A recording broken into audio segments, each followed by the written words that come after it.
Hi everyone, I'm Lovesick Guide 3 and today is a slightly different video.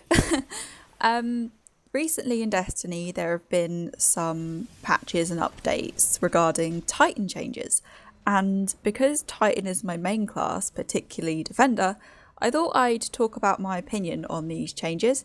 And I'm also going to be talking about the new Sparrow Racing, which is I'm really excited about. Anyway, regarding the Titan changes, I'm only going to be talking about the Defender and the Sunbreaker. Those are the only two I sort of play. It wouldn't really be right for me to talk about the Striker as I never play Striker, so it doesn't really affect me. Let's start off with the Defender.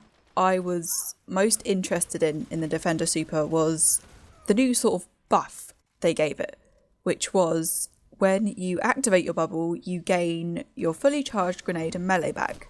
Now, on paper, this sort of new bubble buff, it doesn't look like much, but as I wear the armamentarium when I play Titan, it's actually pretty useful.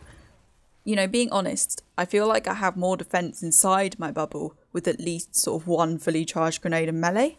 And with the armamentarium, you get both your grenades back, so that's really amazing. Although after playing Defender, again, even with these changes, it's still my personal opinion that even though this class, the Defender, is intended as a support class, as is the Sunsinger and the Night Stalker, it still doesn't match other supers in the Crucible. If you sort of take away the attack supers and just match it against the two other support ones of the other classes, like the Sunsinger with Fireborn and the Night Stalker, the ability to just shut down other supers, in my opinion, it just doesn't match up still. Although I think this is a step in the right direction. If I could have my way with the Defender, one thing I would change, either one of two things. I would like to be able to throw grenades out my bubble. Only the person who places the bubble should be able to do that, otherwise it would be OP, but that would be quite cool. And I also don't think the bubble should disappear when you die, because even say after a Striker, Fists of Havoc, and he dies, and he has Shockwave or Aftermath, they're still there after he dies, so I kind of think the bubble should stay there as well,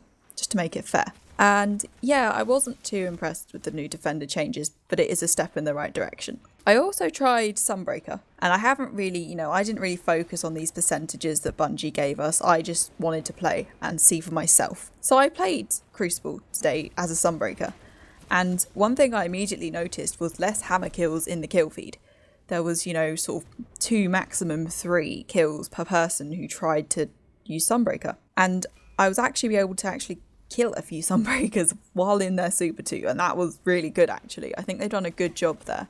It was OP and now it does feel more balanced. In terms of using it, I'm not actually a pro at Sunbreaker.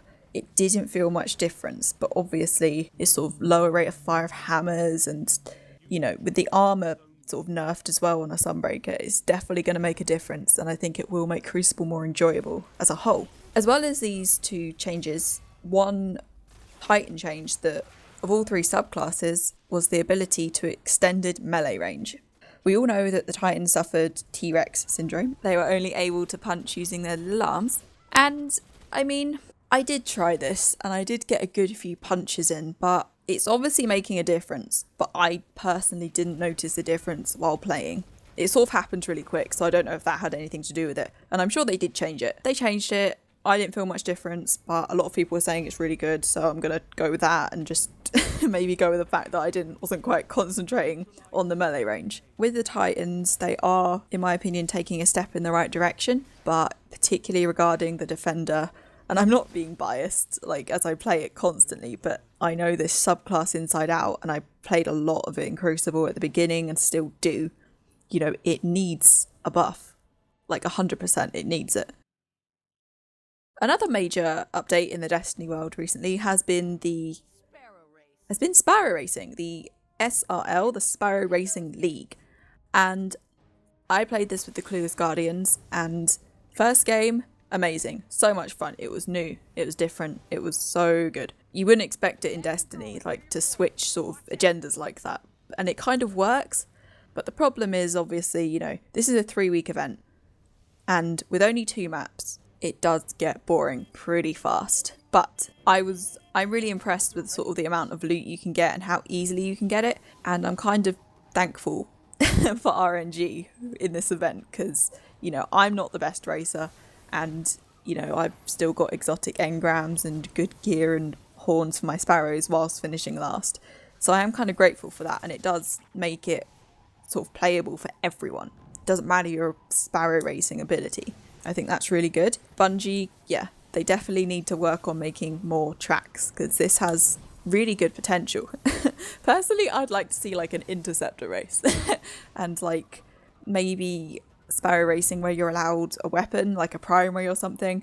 I think that'd just spice it up a bit. What they've done though with these two maps on Mars and Venus is really good. The way they've sort of incorporated the gates and the enemies as well. There are difficult bits to the track. It's not easy, which is kind of what I was afraid of when they announced it. And one thing I have realised is, like most things in Destiny, it's more fun when you play with people you know and you're all chatting.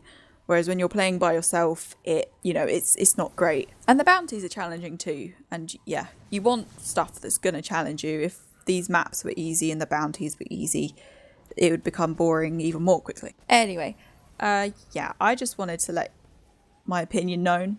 And I'm sure a lot of you have opinions regarding everything I've talked about. So let me know what you think in the comments below. Follow me on Twitter at LovesickGuide3 and, you know, talk to me.